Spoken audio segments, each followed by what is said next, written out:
Alors avec cette vidéo, nous allons poursuivre notre travail sur le thème 2 du programme d'histoire, Société, Église et pouvoir politique dans l'Occident féodal du XIe au XVe siècle, et parler plus particulièrement de l'émergence d'une nouvelle société urbaine en répondant à la problématique « Comment les villes se sont-elles développées au Moyen-Âge et qui sont leurs habitants ?»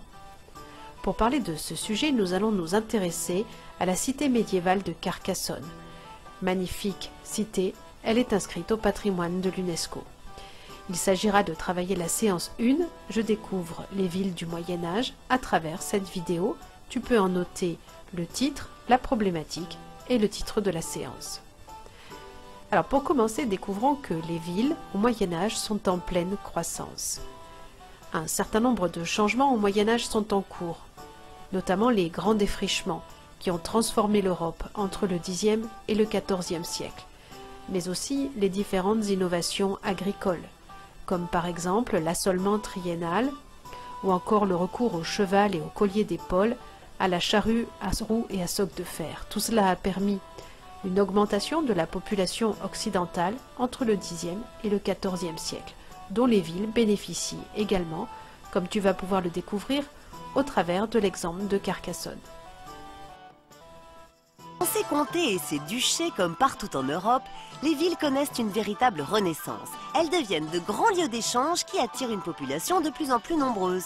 C'est le cas de Carcassonne qui, au XIIe siècle, ne ressemblait pas du tout à la cité d'aujourd'hui. La ville s'était petit à petit développée, était sortie des remparts. On avait tout autour une grande ville finalement qui entourait la cité.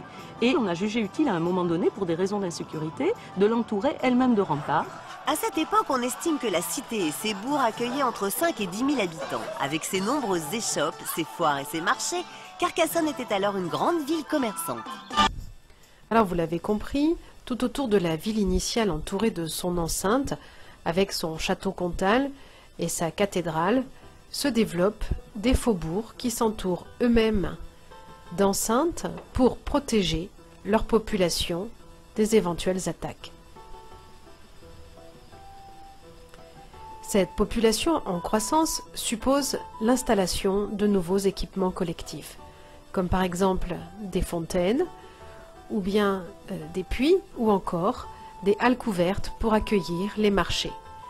Car la ville médiévale a surtout des fonctions économiques.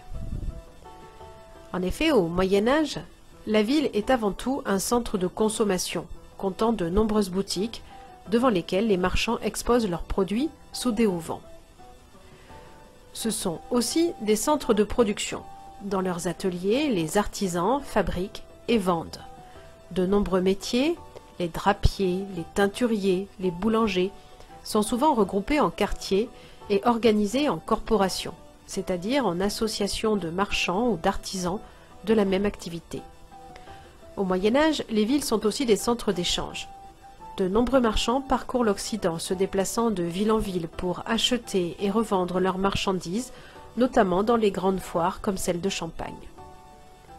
Si toutes les villes de l'Occident médiéval concentrent les fonctions économiques, elles n'ont pas toutes le même statut politique. Ainsi, la cité de Carcassonne, comme beaucoup d'autres villes, est dominée pendant plusieurs siècles par des comtes dont le palais, doté d'importantes fortifications, est édifié au XIIe siècle. Cependant, au XIIIe siècle, le comte abandonne une partie de son pouvoir à une assemblée composée de bourgeois chargés d'administrer la ville. Cette évolution est courante au Moyen-Âge et permet à des villes, par l'obtention de franchises, de devenir des communes indépendantes, libérées de la domination de leurs seigneurs. Cela nécessite souvent la construction de nouveaux édifices, comme des beffrois, pour que l'assemblée de la commune puisse se réunir et décider des nouvelles lois de la ville. Dans les villes médiévales, la présence de l'église est forte. La ville est d'abord le siège de l'évêque. Au Moyen-Âge, de nombreux évêques font agrandir ou bâtir de somptueuses cathédrales pour montrer leur puissance et la richesse de leur église. La cathédrale Saint-Nazaire de Carcassonne en est un magnifique exemple. Sa construction a débuté au IXe siècle dans un style roman, puis les agrandissements successifs sont de style gothique. L'Église au Moyen-Âge a également un rôle social. Elle vient en aide aux nécessiteux, aux aux malades, aux pauvres, aux orphelins, et les reçoit à l'hôpital nommé Hôtel-Dieu. L'Église tient également un rôle intellectuel. Elle prend en charge et donc contrôle l'enseignement dans les écoles et les universités. Elle forme les clercs et les serviteurs du royaume. La ville médiévale devient donc un centre économique, religieux, intellectuel et politique majeur, et peu à peu se développe une société et une culture urbaine. En ville apparaissent de nouveaux modes de vie. Avec ses tavernes, ses spectacles, ses fêtes, la ville est un lieu de divertissement. Mais c'est aussi un lieu marqué par le manque d'hygiène, l'insécurité et les épidémies. Les rues des villes sont souvent étroites, encombrées et sales, et les épidémies se propagent facilement à cause de la promiscuité. Pour finir, la ville est marquée par d'importants contrastes sociaux. La société urbaine est fortement hiérarchisée. Les grands marchands sont avec les nobles au sommet de la société urbaine. Artisans et petits commerçants forment la grande majorité de la population. Et à la base de la société urbaine, de nombreux pauvres exercent de petits métiers ou vivent de la mendicité. Nous avons fini. À bientôt!